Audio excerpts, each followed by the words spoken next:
Ke Apoteker Sandri, banyak yang nanyakin terkait dengan vitamin D ini ya guys. Sebenarnya berapa sih dosis yang aman untuk vitamin D? Nah, sebelum itu Sandri akan bahas terkait dengan reseptor terkait dengan vitamin D yang ada di dalam tubuh kita. Yang dikenal dengan FDR atau vitamin D reseptor. Jadi memang salah satu vitamin yang ada di inti sel kita yang memang sudah ada gitu. Dan distimulasi dengan adanya vitamin D, baik itu dari makanan, sinar matahari, atau kalian konsumsi suplemen. Makanya ini pengen Sandi bahas buat teman-teman semuanya supaya kalian tahu bahwa vitamin D itu seberapa pentingnya buat tubuh kita. Oke, sebelum masuk ke sana, kalian ini bisa lihat, ini adalah beberapa contoh terkait dengan reseptornya. Jadi memang vitamin D itu punya reseptor inti yang namanya vitamin D reseptor atau VDR. Nah, VDR ini akan berikatan dengan vitamin D, baik itu dari paparan sinar matahari, makanan, atau suplemen, dan membentuk aktif, yaitu dinamakan dengan kalsiterol. Nah, kalsiterol ini akan berikatan dengan yang namanya VDR ini akan membentuk transkrip ya, atau dia berikatan dengan protein-protein tertentu yang memang ada di membran sel. Aktivasi ini akan berikatan dengan DNA ya, karena kan berhubungan dengan transkripsi, ya kan? Nah, ketika dia masuk seperti ini, nah, dia akan menyesuaikan lagi terkait dengan beberapa stimulasi terkait dengan kalsium, fosfor, dan beberapa hal lainnya. Sintesis protein ini yang disebabkan karena ya diaktifasi oleh VDR. Jadi ini singkatnya adalah terkait dengan masuknya vitamin D terus berikatan dengan VDR ya. Jadi tuh ada yang bulatan itu. Nah, dia aktif, setelah aktif dia melakukan transkripsi dengan DNA kita dan aktiflah dia dalam sel kita. Makanya vitamin D itu sangat berperan sekali pada kaitannya dengan sistem imun satu, yang kedua tentang kanker juga, tentang pembuluh darah juga, dan tentang terkait dengan pertumbuhan tulang dan gigi. Makanya Sandi jarang merekomendasikan kalau kalian itu konsumsi kalsium kan, karena Sandi lebih memfokuskan pada teman-teman itu ya terkait dengan vitamin D-nya itu dipenuhi, baik itu berjemur, makan, dan juga suplemen. Terkait dengan perjalanannya sebenarnya seperti ini ya guys. Jadi kalau misalnya lihat aja terkait dengan perjalanan vitamin D itu di dalam tubuh. Tapi kalau di membrannya tadi itu, itulah jalan mekanismenya ketika dia sudah sampai ke sel inti kita. Jadi Kak, berapa sih dosis yang bisa kita minum untuk vitamin D itu sebenarnya? Nah, kalau terkait dengan dosis vitamin D itu bervariasi tergantung pada pasiennya atau tergantung pada orangnya karena kategorinya adalah suplemen. Kalau untuk kategori suplemen itu untuk bayi itu sekitar 400 sampai 800. Bahkan kalau udah ada masalah defisiensi itu bisa jadi dikasih 1000. Bahkan kalau untuk yang pasien sudah memasuki kata balita, terus sampai ke anak-anak dan dewasa itu rata-rata ngambilnya 1000 sampai 5000. Yang untuk dewasa itu bisa 5000 sampai 20000 tergantung keparahannya.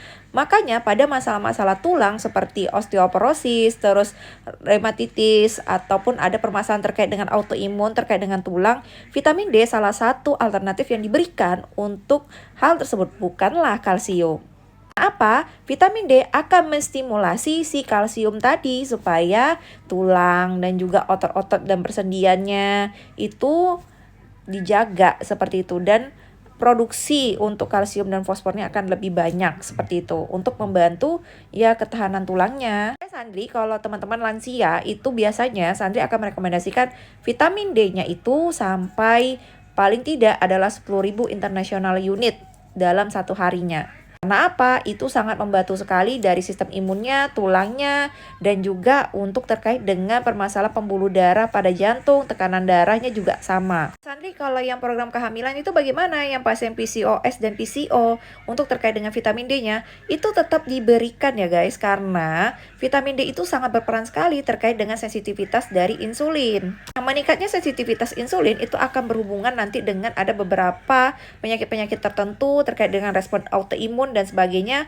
Nah, itu tetap diberikan vitamin D. Bisa dosis 5000 sampai bahkan 20.000 international unit dikasih. Ingat ya, kalau untuk konversi dari international unit ke miligram itu hanya 1,2 miligram sekian lah, kayak gitu. Jadi cukup jauh sekali gitu kalau kalian menganggap bahwa vitamin D itu besar sekali dosisnya, kayak gitu ya.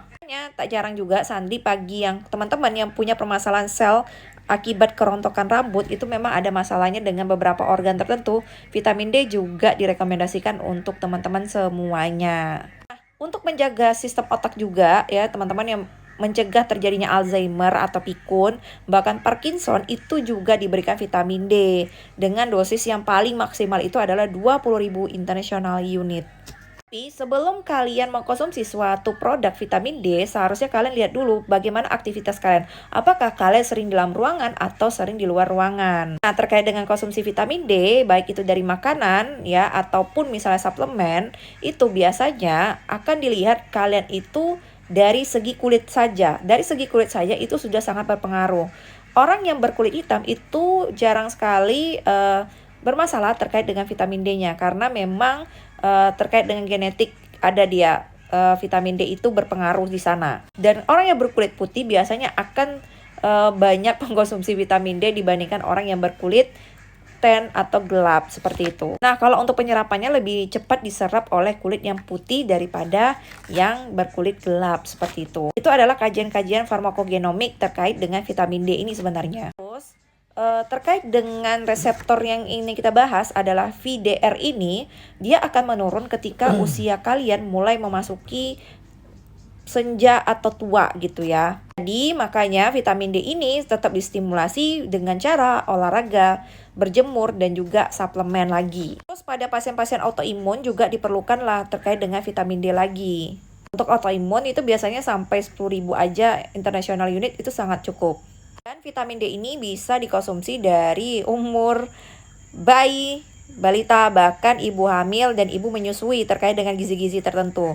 Kalau kalian malas dengan menggunakan suplemen, makanlah yang mengandung vitamin D. Banyak, kalian bisa searching di Google. Nah, ini salah satu yang bisa kalian konsumsi baik itu dari ikan, dari berjemur, UVB, tanpa sunscreen ya kalau bisa berjemurnya gitu maksudnya. Karena kan kita mengaitkan terkait dengan ini ya guys. Jadi biar efeknya lebih bekerja seperti itu. Nah, untuk makanan-makanannya ini adalah referensi yang bisa kalian konsumsi banyak lagi kalau kalian lihat tuh yang mengandung vitamin D. Terus Kak, pada ibu hamil bagaimana terkait dengan vitamin D? Tentu saja vitamin D sangat penting bagi ibu hamil. Kenapa? Terkait dengan yang namanya dia mudah diserap oleh plasenta sehingga anaknya nanti terkait dengan tulang dan giginya itu baik. Makanya disarankan makan makanan seperti ini. Kalau untuk suplemen jika terjadi misalnya preeklamsia, makanya rata-rata ibu hamil itu disuruh berjemur karena apa? Terkait dengan vitamin D ini. Juga ya vitamin D dari yang berjemur itu atau dari makanan ya, ataupun misalnya pakai minuman multivitamin yang mengandung vitamin D. Nah, itu juga akan membantu terkait dengan pencegahan preeklamsia. Ayang adik.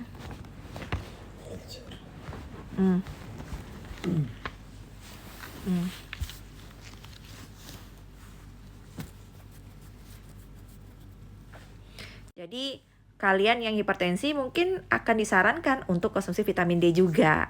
Oke, ini adalah pembahasan terkait dengan interaksi ataupun hal yang perlu diperhatikan kalau kalian konsumsi vitamin D karena ada pengaruhnya. Bahkan ini menyebabkan penurunan dari VDR atau vitamin D reseptornya. Nah, tadi genetik sudah, terus juga faktor usia sudah, paparan sinar matahari sudah. Terus terkait dengan nutrisi nih, nutrisinya terutama dalam kalsium, magnesiumnya, dan vitamin K2-nya. Nah, itu perlu diperhatikan juga, apalagi sering dikombinasi oleh vitamin D. Terus obat-obatan tertentu seperti obat-obatan kortikosteroid yang menurunkan sistem imun. Padahal vitamin D ini membantu menjaga terkait dengan sistem imun. Terus juga obat-obatan epilepsi yang menurunkan juga ada beberapa sinyal tertentu terkait dengan tadi yang reseptor tadi. Juga ada beberapa tertentu terkait dengan masalah ginjal ya pastinya dan juga hati. Makanya perlu diperhatikan lagi terkait dengan hal tersebut. Intinya konsultasi juga walaupun bisa kalian dapatkan ini secara bebas. Oke lah, segitu aja dari Sandri. Terima kasih buat teman-teman semuanya. Kalau ada yang ingin tanyakan boleh di kolom komentar atau ada lagi pembahasan terkait vitamin D, boleh kita akan bahas nanti di kolom chat. Terima kasih. Salam Apoteker Sandri.